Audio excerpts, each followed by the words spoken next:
Meeting to order. Pledge allegiance to the flag of the United States of America, to the republic which stands one nation, under God, indivisible, with liberty and justice for all. Neat stuff. As a courtesy, the Hopewell Borough Planning Board offers remote viewing of its meetings using the Zoom platform.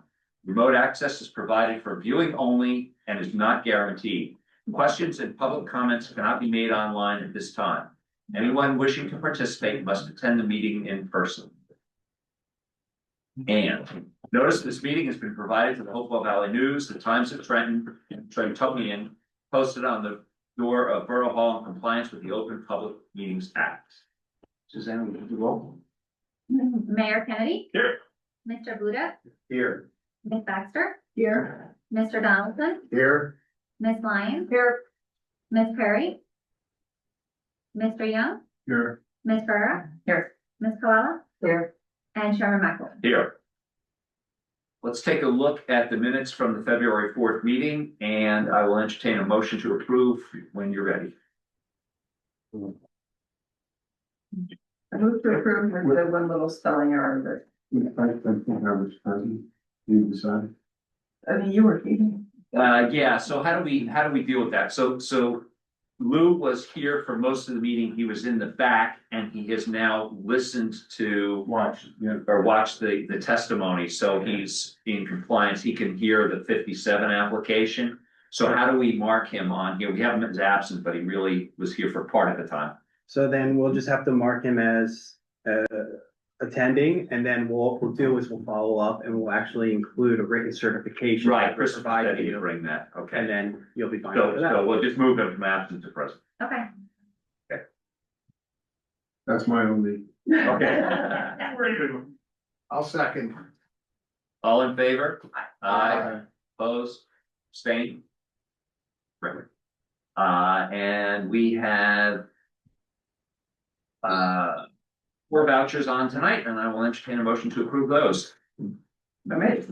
Second. All in favor? Aye. Opposed? Abstained? Thank you. At this point, I'd like to open the meeting to the public for discussion on items that are not on tonight's agenda. And I'm not gonna do the other part because there aren't enough people here to worry about that. So, I'll open the floor for anything not on tonight's agenda. Seeing no one come forward, close the floor. Next on the agenda is 66 West Broad. So. And I find 66 somewhere over here. You all know 66 West Broad, so you have to the falling down porch that has now been demolished. And I gather that, plans were submitted, for permit without having come before the HPC. And the only thing that affects the HPC is the reconstruction of the porch. So we can go to the next one. So this is the current state of the building. And then the next one, this is what it looked like before we took it down. But the intent is to replicate the porch as it Not like that, okay. it originally was. So next one. Oh, I sent another set of drawings over, which I guess you didn't get. No, I'm sorry. Go back to the first page. The first thing, when they did this lovely artistic rendering, not of this building, missing a window, columns in the wrong places, but it looks very nice. I asked them, please do not put somebody else's building up there. Next page. So this is the existing layout. Again, none of this matters to us. All we're caring about is the front porch, which they just showed the columns and the steps. Next. So they're putting back columns. The middle post is not at the center, just so everybody knows, because that's the way it used to be. Railings around and new steps with the teak decking on the floor. So it'd be very nice. And then here, we had a bunch of comments, most of them related to sort of the details of what they're doing. somebody being a little bit sloppy on the drawing. So this window's too high, the meeting rail isn't in the middle. These ones are down, you know, a foot off the sill, so it isn't gonna work. The columns are not showing a plinth at the bottom and a capital at the top. There's a note that says, make it like it was, but nobody's gonna know what it was because it's not on the drawing. So we asked them to add a detail showing that the columns were round and that they had a plinth base and that they had a capital on the top that matched the existing. The railing, original railing was quite short, as most of the railings in town are. The code says if the deck of the porch is more than 30 inches off grade, you have to have a 36-inch high railing. Don't need it here because it's not above 30 inches, so that they can put the 24 to 30-inch high railing, which is more in keeping with the house and also nicer for when you sit on the front porch to look out at people and not have the rail right at your eye level. All the windows are going to be 2/2. We're not doing this funny leaded glass thing in here. The door should be a panel door. And the existing building has corner boards, again, that they left off. They are intending to just repair whatever siding. Basically, it's in pretty good condition most places, so they're just gonna replace it in kind. This window is also a little bit too high. There's actually trim pieces again. It's just the nicety of the drawing. If you're gonna go to this, you know, draw the right building. And then the next one, and basically all the comments that applied to the front, all the windows should be 2/2. The door should match the front door if they want to have the glass light, and the railing would be shorter here. So with all of that, we recommend approval. Were the original windows 2/2? I think so. It's hard to see in the photographs because Oh, yeah, But it's yeah, like- yeah. it's behind the storm window. Oh, that's interesting. Yeah, there aren't that many of those in town, are there? Yeah, My house has them. Really? mine's 1/1. Mine's 6/1, yeah. 16 of them. Oh. All right, you win. Expensive and unreplaceable. Yeah. So, I think the plans look terrific. That's a relief. So are they going to update the plans yes, before I'll have to update the drawings. I'm not sure because it's already gone in for permit. I'm assuming they're gonna have to resubmit. I know in the old days, you'd go in with your little red pen and you'd write on it, you know, look, change this to 2/2, do this, and you'd write it. But now I assume that they will resubmit as part of the. And the building department knows they, Yeah, the building department stopped them and said, you can't do so all of that part worked. okay, good, So it sounds like building's waiting, so they'll wait. okay. So Excellent. I think they may proceed with the interior. And it's just, and they wouldn't be building the porch now anyway. Questions, comments? I'll move to approve. Happy in second. Second. Third. Do a roll call for this one. And who motioned? Who was the first? Me, Mayor Kennedy, Yes. Mr. Huda, Yes. Mr. Donaldson, Yes. Ms. Lyon, Yes. Mr. Young, Yes. Ms. Ferrer, Yes. Ms. Coella, Yes. and Chairman Michael. enthusiastic, yes. All right, 47. 47, North Ridgewood, which is somewhere in here. Thanks. Little gray house, purple shutters, to and from the corner by Front Street. Next, and what they're doing, and probably we should go to the plans, but what they're doing is, it's quite a small house, as you can see. They're extending it, next one, they're extending it back to get a larger kitchen, putting a deck on the back. They're adding, they're a little tiny porch here. They're just extending the porch across. They're extending the roof, the kitchen used to be here. They're extending the roof of that. And then on the second floor, they're extending this little section, to add a bedroom. And on the elevations, and I have to say, we met them last night. they had changed and incorporated all of our suggestions by today, and that's, so I was able to send them over. So these are the correct drawings. Basically, they had originally had a bunch of little tiny windows. I always sort of think of them as basement windows, you know, that went above the bed, and that just feels like ranch house. So we asked that they put in just, you know, two normal windows on either side of the bed. Clearly, it's the bed wall. So that is done. And the other thing we asked them to do is that on the drawings, they had left off this window for that actually showed on the plan in the pantry.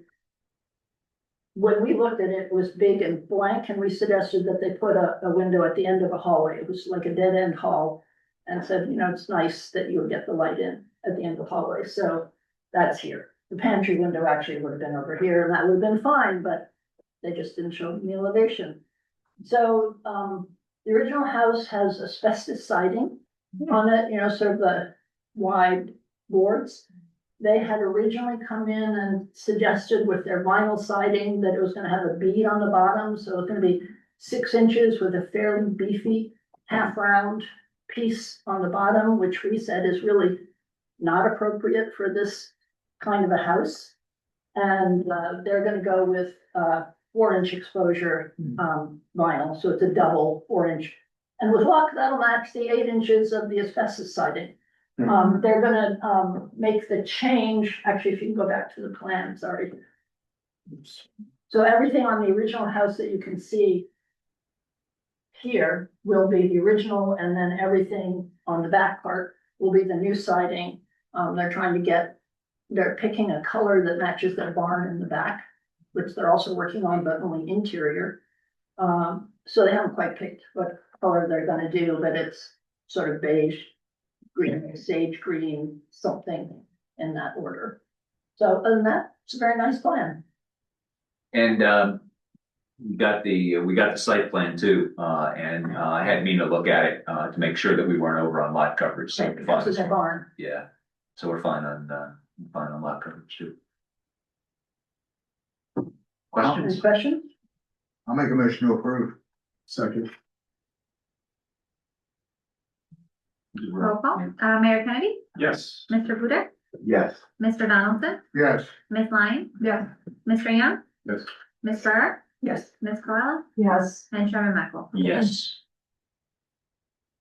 And I will send you again, I guess I just missed the annotated one of 66. So that should be attached to the certificate, so that all of those comments are picked up Okay. by the building department. In case they miss some. All right. Joe. So the next thing we have on our agenda is the public hearing for our amended housing element and fair share plan. So, as you know, we adopted our housing element fair share plan last June in compliance with the new 4th round regulations, and went through a mediation process with the Affordable Housing Dispute Resolution Program and Fair Share Housing Center. And our plan was basically accepted, but they requested some modifications to 2 of our sites in the plan, which is our 2 redevelopment sites, 71 West Broad, and then 54 Somerset. Getting everything mixed up. So we last year had a minimum presumptive density of 6 units per acre, because that's the lowest density you can have under the affordable housing program. And they asked us to just increase that to 12 units per acre, which is still in keeping with a lot of the density that we have in town. And so we agreed to that, and we moved some of the math, the COA math around in the plan that doesn't really have any substantive changes for the plan, but it's something for the Fair Housing Act regulations in the process. So really what you're looking at is a very minor adjustment to our prior plan, and it was really just increasing those 2 sites from 6 units per acre to 12 units per acre. They didn't require us to do any zoning ordinances now, any redevelopment, plans, nothing like that. It was just have it in your plan, amend your plan, and if it ever comes to fruition, give us a call and show us the concept plans. So it worked out very nicely for us. What do we need to do for this? So you're adopting this as an amendment to the plan. So similar to what you did in June, you're really Okay. just saying that you're agreeing with it and you're adopting it. Anthony will have a resolution. We'll let the council know because they'll have to endorse the plan at their next meeting along with some other affordable housing items that we're gonna talk about next. And then just for procedure, I just asked for 2 votes, one for approval of this amended plan and a second to authorize me to actually prepare that resolution memorializing that decision. All right. So before we vote on it, does anybody have any questions or comments? All right, And it is a public hearing. Any, so- yep. now we'll open that up. Okay. So do I have any questions from the audience, on this amended plan? No, seeing no questions, I'll close it. So I'll move first that we approve the amended plan. I'll second. Guess we should do roll call. Mayor Kennedy, Yes. Mr. Buda, Yes. Ms. Baxter, Yes. Mr. Donaldson, Yes. Ms. Lyon, Yes. Mr. Young, Yes. Ms. Farrar, Yes. Ms. Coella, Yes. and Chairman Whitmore. Yes. And I will move that we authorize Anthony to prepare the necessary documents. Second. Mayor Kennedy, Yes. Mr. Buda, Yes. Ms. Baxter, Yes. Mr. Donaldson, Yes. Ms. Lyon. Yep. Mr. Young, Yes. Ms. Farrar, Yes. Ms. Coella, Yes. and Chairman Whitmore. Yes. And I'm going to make a slight change to the agenda and let's move up the master plan consistency review so we can get this all All done in one. at one shot. Yeah. So the next 2 items are 2 ordinances that is part of this affordable housing compliance that we actually previously had in the borough, but now are being updated to reflect all the 4th round regulations. It's a development fee ordinance, which is a collection of fees on certain new developments, residential and non-residential. We've always had this development fee ordinance, but we're updating it with the new regulations. And the other one is what we call an affordable housing ordinance. And it's an administrative ordinance so that if and when you have your affordable units, it basically outlines UHAC, the Uniform Housing and Affordable Housing Construction Code. I can't even remember now. And that just basically tells you how you have to administer those units, how those units are built, what sizes, bedroom counts, everything that's in the state regulation. So that's another one that was before Borough Council. And it's technically related to land use because it's associated with the construction of the building. So we give it to the planning boards for master plan consistency review. Obviously, we just did the master plan to do this affordable housing, and so these 2 ordinances would be not inconsistent with your master plan. And then Anthony would send that recommendation, or Susanna, so that the Borough Council knows that we did the consistency review. So do we have questions, comments? No. Can we do these both at the same time? So, Oh, yes, no, sorry, go ahead. so the updated fee schedule, is that gonna be in the ordinance as well? Yeah, it's already in there and they're set by regulation. Okay. So it's, 2.5 for certain non-residential development. And it's, 1 to 1.5 for residential development, but it's triggered by like how much is increased. It's not anybody who's coming in to do an addition. It's, a new building, Okay. more intensive use. There's specific things that trigger it. And quite honestly, nothing that we've done in the borough in the last 15 years has actually triggered that development fee ordinance. Because anything that we've done new that's been larger, we're capturing our affordable units on that site. So they wouldn't be subject to the fee.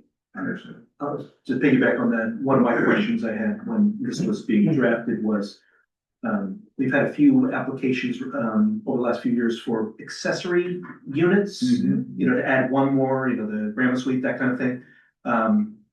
That would not trigger the heightened fee. You know, that's not the type of density, but remembering the answer correctly, that would get the larger fee, which would just be a regular development fee like anything else. So you're talking like a multi-generational type housing? Yeah, you know, we've had a few that have been approved.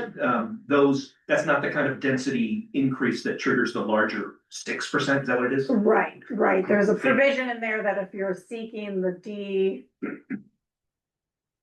D5 Oh. density variance, that you get a, I know he's like, what are you talking Yeah, I'm about? sorry, you looked. Yeah, right. We I'm have thinking not, about the Ds. some Emirates have not had an application like that. We had one that potentially was gonna come in and then change their plan, and so we didn't have that. That's the only one that we've ever had in the Larger borough. projects have tended to done inclusionary units. Right, so We have to expect. it's supposed to, if there is a project that will otherwise trigger an affordable housing obligation, whether they're going to either produce the units themselves or put up a monetary contribution in lieu of that. That's how you would capture it. So that's what you're covered either way. Do I need to open this to? No, because it's a consistency review. We don't open this. They'll have the opportunity to speak at the next council. Right, yeah, the formal hearing will be at the council meeting when we do the adoption. And second question, can we do both at the same time? You can, because this is just gonna be a written notice to council that this was deemed. Okay. It's, I'll just say Not consistent. inconsistent. Yeah, do the double thing. You just need a motion.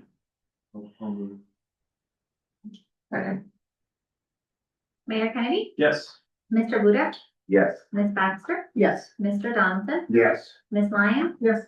Mr. Young, Yes. Ms. Farah, Yes. Ms. Coella, Yes. Chairman Michael. Yes. And you guys don't have to hear about affordable housing for quite a while. How many months? I just jinxed stuff. Okay, next up is DPW, the Department of Public Works. Hello. Hello. Honey.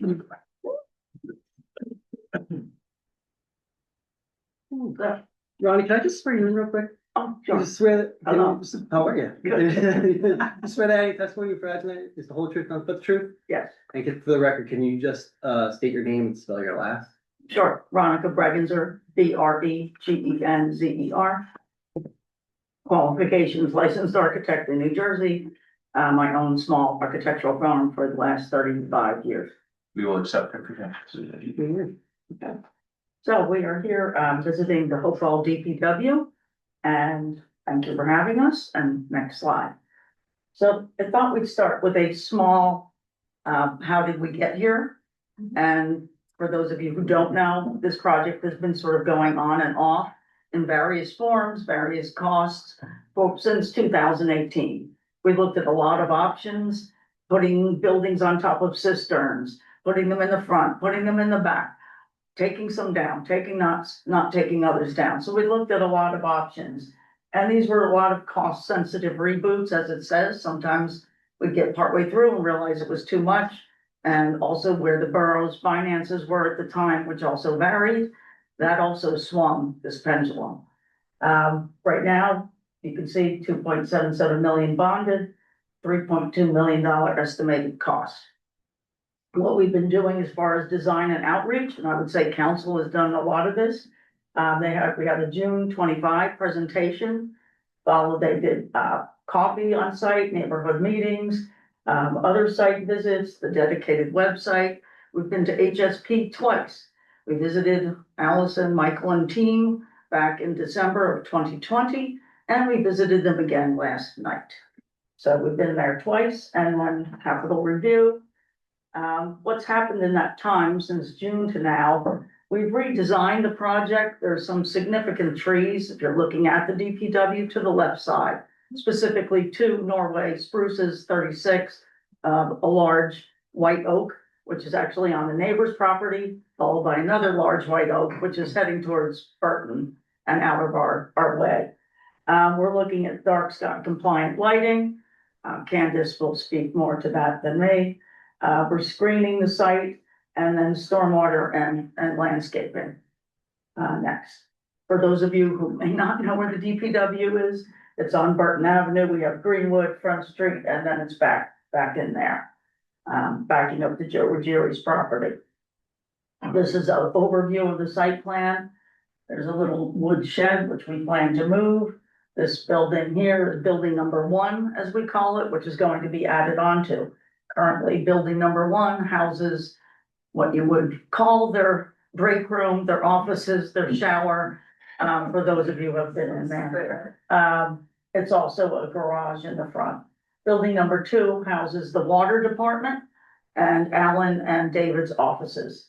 In the back, we have the metal building, which is in disrepair, and the salt shed, which is even worse disrepair. These two are 2 big concrete cisterns, which used to hold the water and do not anymore. Next slide. I just thought I'd start with, it's a little hard to read, but this is a plaque in the DPW. And it says Hopewell Waterworks erected in 1914. So when people say, why are we saving the little buildings? What's the historic significance of that? That's why we're saving the little buildings, because it's part of Hopewell's heritage. Hopewell takes pride in saving historic buildings, and that's why we're saving them. Next slide. And here are those 2 little buildings from the, probably added to since 1914. It's a unique block structure that have slate roofs, very much in disrepair. This would be approached from Burton Avenue. And then just closer as you're driving through this is their main drive. You can see the trash in the back there. Next, here's some pictures of the sides of the building. Next, this is one of the open houses. Here they are in the water building, and here they are in the garage building. A nice close-up of the garbage and the metal building in the back. You can see the cisterns a bit on your right there. This is the side of the metal building, and this is the salt shed, which you can see is braced with some lumber that Alan came up with. You can see various trucks, parked around also. Next. This is looking towards the north. I'm sorry, towards the south at the cisterns behind that fence. Next. Close up of the cisterns, in case you wonder what they are. Big concrete, thick, in the ground, probably about 16 inches thick. Next slide. The 2 buildings from the rear and some of the equipment. This is the little shed which we plan to move. This also is here to highlight the trees. You can see the 2 spruces here and here, followed by the oak tree on the neighbor's property. Next, this is from the front. Again, looking at the trees. This time the oak has the leaves on it, which is a tremendous tree, and you can barely see the spruces, but they're still there. Next. So here's coming to our site. Here's where we started. In fact, in June, you can see it fading away. There goes the rain garden, and the building just moved. So in order to protect these trees, we redesigned the building, took out almost 7 feet, 6'8" to be exact, and pushed it towards the south side. These circles around the trees, we had Bartlett tree experts come out. They came up with a tree protection area, and those are the circles around that. We're just touching it here on the dig line, just here with the 2 spruces. The oak is safe. The oak always was safe, but it's even better, of course, the more we move away from it. Some of the things that have been added, the ADA parking was there. It moved over here to be closer to the building. We added the turnaround in the front. Candace did that as large trucks have to pull in, get to this trash area, and then they're gonna have to back up into the turnaround and then onto the street. Same with salt. They would come in here and then back down and hit the salt building, which is here, and then be able to drive safe out. We don't want those large trucks having to try to back up onto Burton Avenue. So there's the addition. The building 1 is a shop garage. The small link here links that to the existing building, which is now going to house a new break room, a real break room, a toilet room, shower changing room, locker room, 2 offices, one for Alan, one for, Dave. And that's it there. Building number 2, which had offices, is now just going to be used for storage. And what they'll put in there, they have ladders, hand tools, street signs, salt that they use for sidewalks that isn't in the salt thing. So they have plenty of things to fill building number 2 with. And then in the back, there's the salt building. Behind that, that's the little relocated shed that we talked about. And this one is a new 3-bay garage that they're really looking forward to having. It'll allow them to take the 2 biggest trucks that they have, put the plows on them, put the salt spreaders on them, pull them in the night before it's going to snow. And that way they can get there and sort of hit the ground running and not have as much work to do. So that's a real plus for them. Candace, I don't know if you want to speak to any parts of this one before we move. We continue on now. Okay, we'll continue to the next. Again, talking about what did we do in the redesign? All about better to protect the trees. This is a view from the neighbor's property. And again, looking out, you can see there's 2 spruce, the oak and the oak. So we moved, we also moved some of this parking was here for equipment storage. We moved everything to the east to get it again away from tree roots. And then again, here's the building was here and it moved. If I push the arrow, will it move? Is that what? Yeah, if you hit that little, should be the little star on the PowerPoint. There's a little star. Oops. I don't know if I'm gonna view that. Oh, or well, I think it's moved. I don't think we got the cool transition, but The yellow arrow. It's supposed to, yeah, too fast. Yeah. Okay, next site plan. Ronnie, which direction is the photograph taken? Towards what? This is towards so we're on the north-south, towards the south. You can just see the DPW there. Okay, So Oh, like if you're, turn you it a know, little you see bit. that little pointer here and you were standing kind of here, looking towards the building and the trees, like looking towards the yellow arrow. Yeah. Somewhere that area. got it, okay. Yeah, there's Burton Avenue there. So this is just an enlarged site plan, showing the dotted lines are where some of the equipment may go. It shows the parking better. Talks about the salt barn access and turning area going straight in, to the salt barn, back going to the turnaround and backing into the salt. And, being able to fill that building, proposing perhaps looking at new landscaping up in the front to help soften the building. Again, the tree protection that we've spoken about, and then a wood screening fence on this side going around here, around the trash and down to the corner of Ruggieri's property. And we're doing that 6 foot high as a board and board fence so that it'll be solid. This little front piece would be board and board and the rest would be, chain link. I will talk for 1 second about one of the alternates in the bid would be to demolish the cisterns, which would be to crush them inside themselves, fill it with gravel, and eventually be able to capture, this is a lot of space here. And be able to capture that space for the DPW to use. It may seem like, wow, there's a lot of space here. Not for DPW and the trucks that they have and the amount of equipment that they have. So being able to capture this space sometime in the future would be great. Anything, Candace? Well, that's why, the cisterns are currently considered impervious. And so that's why, one of our focuses has been to try to possibly, have the funds to remove them so that there is additional space for the vehicles and the trucks and everything to park in that area and also for the shed. So, if you see how this, we're not really diverting too much from the existing concentration of where the development is on the property. We didn't expand into, the adjacent lot that's also owned by DPW, with the project. So a lot of, all the improvements are still focused within the main usable areas of the current DPW, just a little bit expanded in some areas. So if we, future destroy those or knock down those units, It's impervious now and be Yes. impervious for parking, so we wouldn't Yeah. expand the footprint at all. Right, so Okay. that's also, one of the benefits of, being able to, eliminate the cisterns, because the cisterns were part of the water system in the past. That's where a lot of the water was stored. It was then pumped from those cisterns, actually treated also within, on the site, and then pumped throughout into the town. So they're deep, but they're not used at the moment. So they're completely void of, usability at this time, especially, on the surface for a DPW. How deep are I don't know. I do know. I just can't remember. I don't have it with me. Yeah. I would say Dave was nice enough, to open that thing up, crawl under and do his measuring.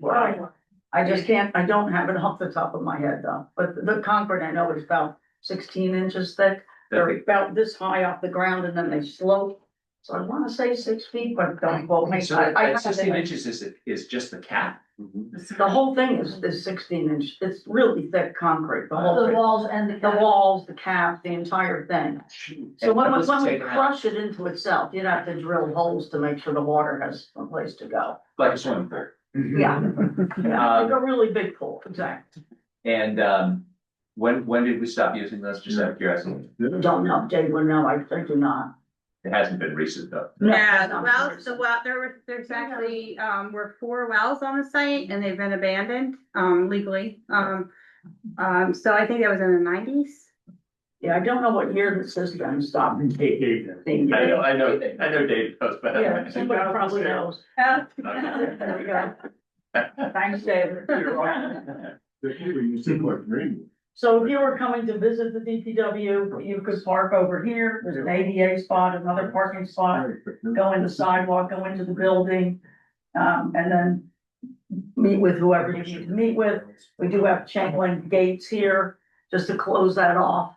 Just, not that it's, super secure, but it's a way of just saying, don't come here, park here, then go in. Don't just wander back into the DPW looking for Alan. So, next slide. Which happens sometimes and shouldn't. Next slide is showing the, as we talked about coming in this way, this is really just a link now. And there's the break room, the 2 offices, locker room, changing and shower room, toilet room, little hallway, little kitchenette here for them. This area is a shop garage, made to hoist vehicles when they get those lifts. Around the perimeter, you can see that there's a lot of equipment to do that. The lifts, when they get them, would be mobile, so you can move them. You can actually, we have a concrete pad here. You can even move them outside to work if you wanted to, perhaps on a bigger piece of equipment. The lift takes the vehicle up to 6'1". The highest vehicle we could lift would be 13'8", give or take. The door's 14 foot high, so as tight as they want to cut that. The current boom truck is just about 13 feet. That's the top highest vehicle they currently own. So that kind of sets our height and working in the middle to try to keep that at a safe clearance. Also, we have lights, we have a ventilation system up there, so we have to allow for that as well. Is there a pit under the lift? No, these are mobile lifts, Okay. each one capable of supporting So that's why you. 18,500 pounds. So they're pretty amazing. They're mobile, they're eco-friendly. I believe the hydraulic oil is actually some sort of vegetable oil, so they're pretty amazing pieces of equipment, actually, if the borough goes with that recommendation. Prepare and barbecue at the same time.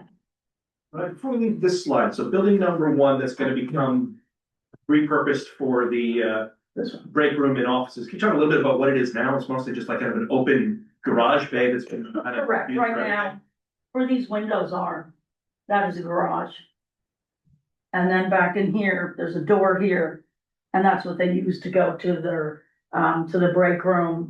There's a sink in there that's sort of the kitchenette with a little microwave on it. The shower, you have to step up into that. I don't think anyone has used the shower since 1996. It's in bad shape, so, this would give them a much better facility. This building, of course, would be heated and cooled.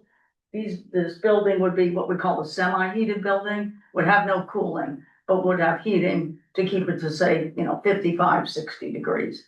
It's well insulated, so it'll probably hold its heat well, but it's not what we would call a conditioned, building. Here's how it could look. This is after last night's input from HPC. So what we did was we, at their recommendation and neighbors, we turned the gable to face Burton Avenue. It used to be going the other way, but we turned it this way. We added a couple windows here. Right now it's at a 4-12 pitch.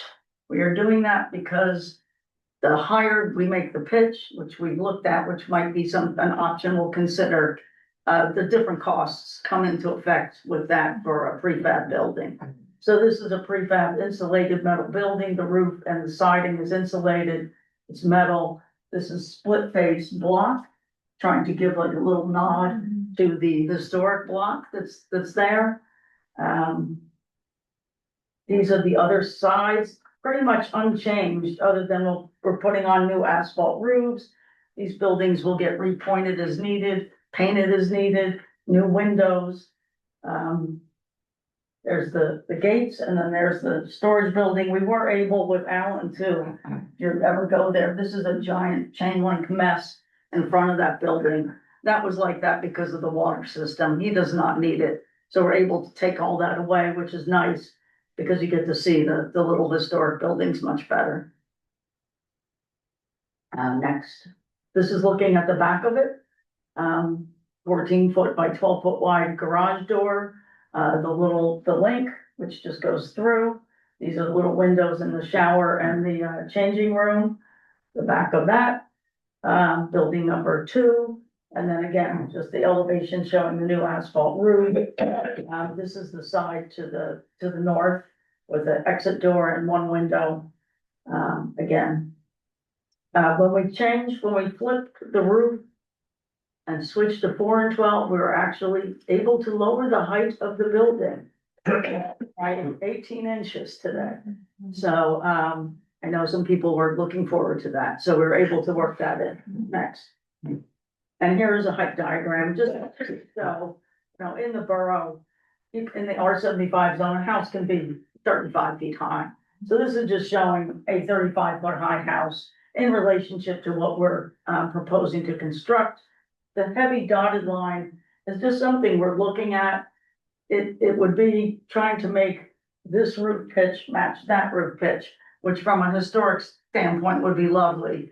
But we just have to look at that with costs and those sort of implications if we can do that. So a lot of these elevations, so we just spent today changing them, they're a little bit still being worked on in flux. That's what we're calling them, a concept now. So we did the best we could with the time that we had to flip everything around. Next slide. This is the 3-bay garage in the back, pretty utilitarian.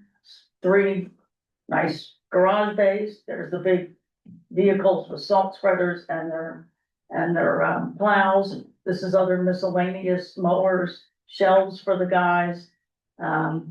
Basic, no bathroom. They would go up front for that. Basically just a big garage, which I can tell you from talking to them, they're very happy to get. This is the salt building with its door there, and then behind there's gravel, and you can get to the little shed that direction. And then slide for this. This is also a prefab, pre-engineered metal building. In this case, we did go with, the lower roof pitch on this because it's less expensive to go with a low roof pitch with metal buildings. And in the back, it's not really visible from the street. The little salt shed is a stick-built building. We switched from a metal building to a stick-built building because of salt. We just thought it was better choice to use stick-built stainless steel fasteners and hopefully get a longer life out of this building. And they are concrete at the bottom. That's an 8-foot high concrete wall to push the salt against. Both the vehicle buildings, this one and building 1 in the front, have about 3.5 feet of concrete or block at the bottom, just so we don't want to have an oops and dent one of those nice panels that are insulated and go all the way up and would be kind of a pain to replace. So this way, They dent some sheetrock, but they're not gonna hurt the block or the concrete. Next. These are the other sides. You can see the low pitched roof that we talked about. And this is the salt building with its 8-foot high concrete wall. We're doing hardy plank lap siding on that and an asphalt shingle roof. There's asphalt shingles going on both the number 2 building, the water building, and on the number 1 building on the small part. So we'll have asphalt shingles as well as the metal stand seam, trying to tie the architecture together a little bit. And next. And just the ending slide kind of here, wrapping up all the things that we've been doing and working on. So there is a nice space in the front. It's a nice front yard to get some more, hopefully some more street trees. When the turnaround comes in, maybe there's some landscaping that helps shield that. Still working on that. All that's a possibility. Reusing this building number 2 for storage. Number 1, you can see the yellow line around. Rehabbing this building and adding on, protecting these trees, the solid wood fence for screening. This building will be demolished for the 3-bay garage, and then the salt building will go here. And again, talking for lighting, and that's more Candace, and she can speak a little bit to that. So really, from Burton Avenue, the change that's gonna be the most obvious is just the new building. Where the dotted yellow line is, right? I Yes. mean, cause the rest of it, there's something back there already, and how much of that you're gonna see from Burton anyway? Yeah, probably not a lot. Our building is a bit higher than this one and a bit wider, deeper to get the trucks in. The salt building's high, well, now it's, I don't know how they get this. Now it's a tiny little squat thing. They must shovel it in by hand with a shower curtain over it. So this will be a roll-up door that they're gonna be able to pull a dump truck in and sort of shake the salt. And so that's why it's as high as it is. The door is 18 feet high to be able to lift that truck and then shake the salt as they move out.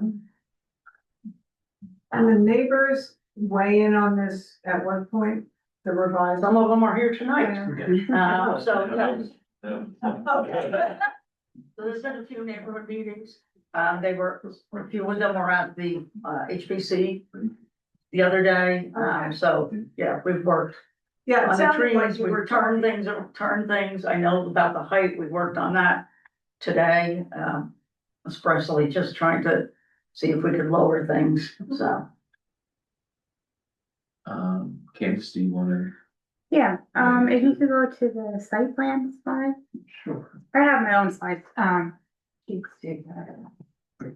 Candace, or? The big one. yeah, this one's good.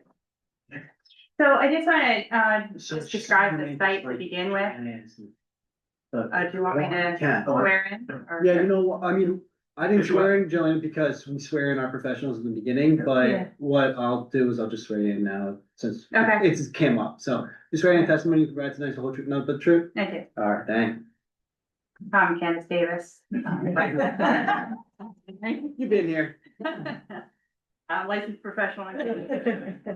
So this is the existing site. I just want to bring up that, there is a stream that cuts through, the property. We did investigate that. We have submitted to DEP for we did actually a floodplain study on the stream.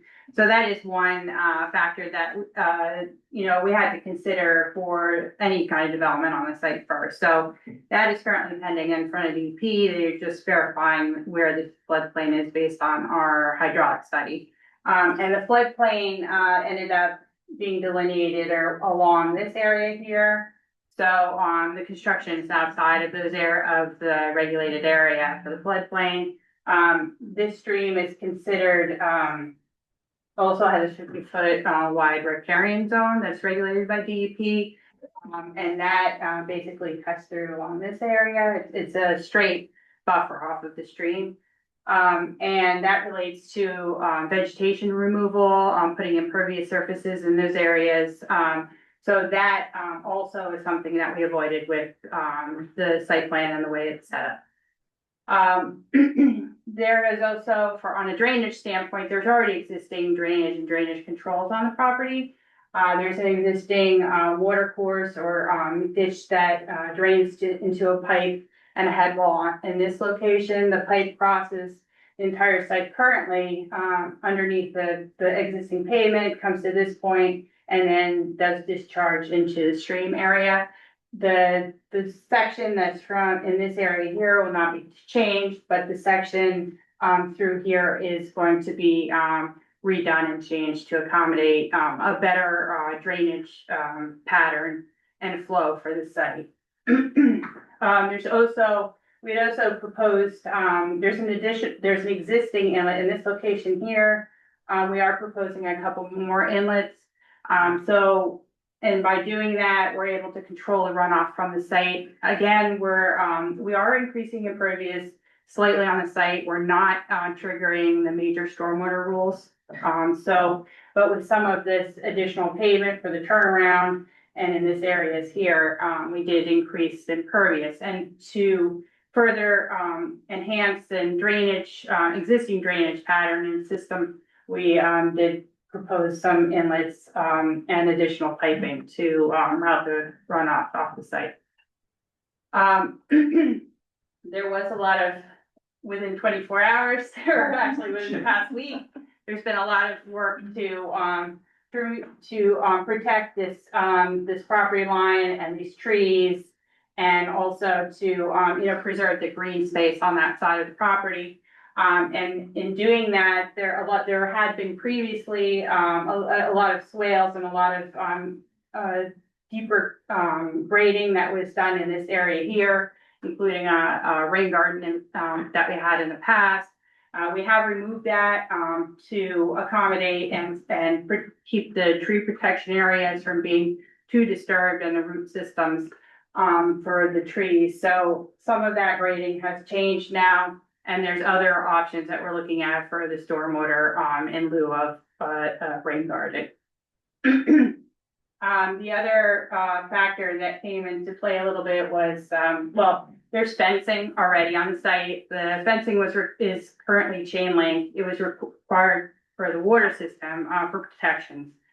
So a lot of that chain link is going to remain. That's all in this area here. But as Ronnie had mentioned, we're also proposing board-on-board fencing along this side where there's currently no fencing, and then a little bit in the front here. And then the last thing I want to talk about also was related to lighting. There are security lighting proposed for the entrance doors. And then in addition, because it is a DPW site, there is a requirement for safe lighting for visibility for the employees, especially in the nighttime, and emergency services. So we are looking at lighting design that would be dark sky compliant, at least with the fixtures. And there is quite a bit of availability in that regard that I've seen. Even you can even get I've seen playing fields even being dark sky compliant certified. So there is a lot of option with that, and that is something we are exploring at this time. So does anybody have questions? Any questions up here? Sorry. Sounds good. Yeah. I think it's a great plan. Long Yeah. overdue. Yeah. So, one of the things that we discussed on Friday, with, just the timeline and the scheduling. One of the, concerns we do have as a team is to, initiate the whole process of going out to bid and then starting construction and getting into, before the winter comes to play, kind of trying to. Change. The change impacted that by a month. Okay, so, that's one of the concerns that we have, because, this is your only DPW site in the borough. So they have to, all the equipment and all their processes that occur during summer, during spring, summer, and fall, and into the winter, all that still has to be accommodated for your borough while we do a full construction here. So, that's one of the concerns, that we are still working through on scheduling, because, if we get started this year, we have to try to get that construction done by winter so that they have we have a location for salt to be stored for the winter. and, moving forward in that regard. So that's a real concern for the whole group. Or looking at, because of these changes, that's gonna take a little more time, looking at perhaps a way to, in the bid, right, that the salt building would be completed first. So stage. And and it would be required to have access to that, so if you're working up here, in the shower or something, that we'd at least have the ability to use the salt building, so I think we might be heading towards somehow writing that in a way where that's gonna be the way it works, because at this point, it's all getting pushed a little bit towards winter. So we'll see, but that's, as Kansas said, something we've got to work out. How long does it take them to erect a metal building typically? I think they go fast. I think it's the concrete which takes long. The salt building being conventionally framed could be done quite quickly. But it's that staging, right? They're gonna wanna do all the concrete at once. Yep. So, we'll see how we do. If they come just once for doing the salt faster, we'll see. It's hard to know right now. The overall project, we're anticipating 6 months, if that helps. That's our rough estimate at this point. How quickly do you think you can get the bids in? We were hoping, and we're pushing back and forth, we're pushing for like almost a 2-week bid turnaround. Well, I know, but Kansas is 3. Ron is making them try to do 2. I don't know that we can, it's a fairly large project. Let me know how you do that. 'Cause So there's you're- the balance of going out to bid, how long we're gonna be out to bid, Right. and being able to, get the best prices. Right. So, And then also we're working on that. hit the meetings correctly so that things get approved properly.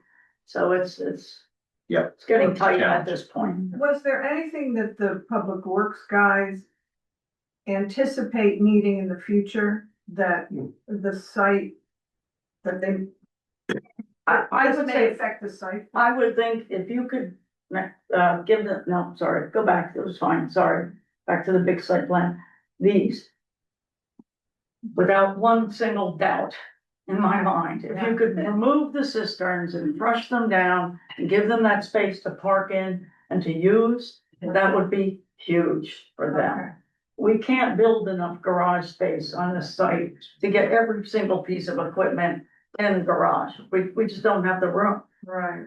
So if they could move equipment over here, it would free up, I've got to move this truck to do this truck. Like right now, I have the boom truck, perhaps might be stored in that building. Yeah. And then you gotta move it to do something else. This is what they do currently. It's improved, but some of that's still going to have to happen. So that would be in the future. Yeah, if you could do the cisterns, yeah, that would be a big deal. And they'd like. Yeah. Oh, they would love it, yeah.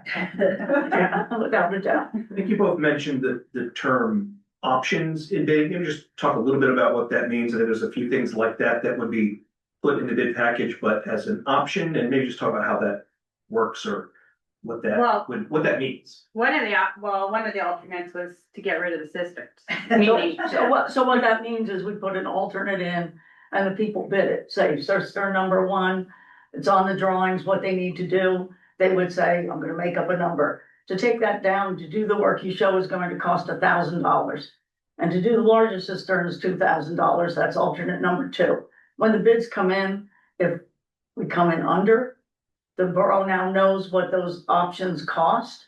And they would be able to say, yes, we want to do alternate 1 or alternate 2. So they're both add alternates. They're both add The alternates. whole project. Correct, we need to do them as add alternates, and we're doing them separately. I would say even if we could get one of them removed, that would be nice, and do the next one some other time. So that's how the alternates work. Right now, I believe that's our only 2 alternates that we have. And in general, that's cheaper to do it as an alternate rather than later on. Well, we can't keep adding and adding and adding in, and then the bids will come in too high, and you have money that's bonded and things, we don't wanna jump over our limits, so. When you would also need to have specifications for all those things, correct? Yes, yeah, it would be specified. If the borough said, yes, do it, then it just moves ahead. It'll all be done. We'll have it all ready to go. It's just that it'll be a matter of whether the borough wants to, when they see the numbers, pull the trigger on that or not. Okay. It also gives you a number for at least a baseline for the future too. If you can't do it this year, maybe you look at it the following year and say, okay, the bids were around this number. We have a sense of where that might be. Let's see if we go back out to bid again, the following year to take down one or both cisterns. But it would probably be a little bit more if you're doing it as a separate project Probably, rather than. Probably, yeah, because you have general Set up. conditions and all that kind of thing. Yes, exactly. And I think you mentioned also that, these are pre-engineered metal buildings and Yes. one doesn't really know which company is going to end up doing them, so things may not be exactly the same. Yes, that's a good point. Thank you. So what Allison is referring to in public bid, my basis of design is a Butler building, which is as metal buildings go, pre-engineered, one of the better ones. I've talked to them and they didn't really think they'd be bidding this project. Because it's hard for them to get that low bid wins. So there's other metal building companies that would probably be bidding this. And that goes to things, especially what we're talking about in HPC last night, color. So when we look at it, we talked about browns and tans for the building. I think when we get who's doing this and we know what metal building we'll get actual metal chips and be able to meet with HPC again and talk about colors again. And some may be, their panel design might look slightly different than another, things like that, but we don't have a lot of control to write a spec that would only be proprietary towards one company. You're not allowed to do that. And again, I'm gonna assume that you talked with Public Works and they gave you a wish list of things that they would want. Somewhat so, yeah. I've been meeting with them on and off for years. Alan and I spent, 2 days together maybe, measuring every truck and piece of equipment. And then we went over how it might work, met again. So, yeah, we're trying to do everything for them that we can. They like having the separate offices. It's important for them to do that. I mean, Alan says right now, they're in that building, but he needs to be there every day to work with his men and give them direction. But at the same time, if he needs to talk to somebody or meet with somebody, they both he and Dave need a private office. And people are wondering, why do they need that? They do. Oh, yeah. And then there's a lot of hand tools and signage and just a lot of things, some which need to be cleaned up. I don't know that you need to keep saving, water hydrants and things like that, but I think that'll get worked out as American Water, moves in. Yeah, auction. I think, yeah, I think at this point, I'm gonna, if there are no more questions, I'm gonna, open it for comments from the floor. So if anybody wants to speak on this issue, come forward. Be sworn in and, yes, come. I just have a question. Can you go to the very first slide? I'm gonna do. I was sworn, yeah, just in case, like, there's usually a question always ends on the state. So I'll swear you in and then you can just state your name and spell your last. Okay. So you swear any testimony provided to the board tonight is the whole truth, nothing but the truth? Yeah. All right, state your name, please. Susan Pillar, Pollara. So first I want to say thank you for the approval of the 66 Broad Street porch. I used to own 64 to 62 West Broad Street. And my family and I were taking bets. Literally, we had a date that we thought that porch was gonna come down, so like on its own. So that's tremendous. I just had a question. So first of all, they're beautiful plans, and I just feel like the need to have to say, like, I totally respect and totally adored Public Works, and they have helped me so much, whether I was doing volunteer projects or my house, or the floods that used to happen at 64 West Broad Street. So that's not what this is about. I'm just very concerned that Hopewell is becoming really, really expensive for many of us working families. So I'm very concerned about the cost of things and trying to just understand. So on that one the next more slide, slide, yeah. next slide. So where it says, so 2.7 million, that's already bonded and it's definitely already included in the debt. Yes, yeah. Okay, that's awesome, because at some of the council meetings, there was still not complete clarity on that. So of the approximately, and I apologize on the exact number. No, that's, 7-ish million of debt that we have that will be defeased with the $6.4 million from Leisure American and the 1 point something of debt reserves that we carry for the bonds. That is included. There's also a $200,000 grant that we got for part of the project. So that is money that is in hand when this project happens. That will not be new spending or new taxes. It's money that is already allocated essentially. But we'll have to take out like another million for it, or a little less than a million, like I'm just trying to understand how it gets funded. The extra part. That's Well, not- so, if the bids come back at 3.2, we've already Then committed, it's covered, what's that? then it's covered, the 3.2, I'm sorry, I didn't mean to know. Yeah. So if the bids come back at 3.2, only 2.7 is already essentially in hand. Mhm. The $200,000 federal grant, and if bids come at 3.2, we would be short $300,000. Okay, And have to decide whether that's appropriate to use perhaps the either additional reserves. We've got about $2.7-ish million in regular reserves, and then potentially some of the first, if it's about $1 million a year in savings that we'll have each year after the closing to allocate some of that. that's awesome, so like our taxes won't be impacted by I this. mean, like, if we were to do today a $3.2 million project and defease all our debt this year so that we would stop paying $1 million in debt payments, we would have the money for this, and then still in the first year, $700,000 of extra money that we were spending this year Great. to use for other things or tax relief for. Perfect. Yeah, thank you for explaining that, because I know that's not entirely what this meeting is about, but it really, is great to hear that this can be done and not impact the taxpayers. Thank you. Thank you. Is there anybody else that would like to speak on this project? Come forward, I'll close the floor. If someone my glasses aren't as strong. I think the controls to stop sharing are like somewhere here and I can't actually see them to stop it. So those ones at that screen and I literally, Tell them where and it's maybe if on your computer, you can like force me to stop sharing. I literally can't even see No, I can't say. what the button is. So I guess if you're watching on Zoom, you're still gonna see this full screen until someone with better eyesight can locate that. Or Susanna finds I think there's a button to stop me from sharing. So maybe we'll just continue and apologize to those online. The speaker will be really small and this will still be on the screen too. Okay, Thank you all. thank you, thank you, and thank you, Candace. So, we have any questions or comments before we? All right, then I'll entertain the motion. Yeah. Yep. I'm sorry, I Yep. wasn't sure what we would be moving.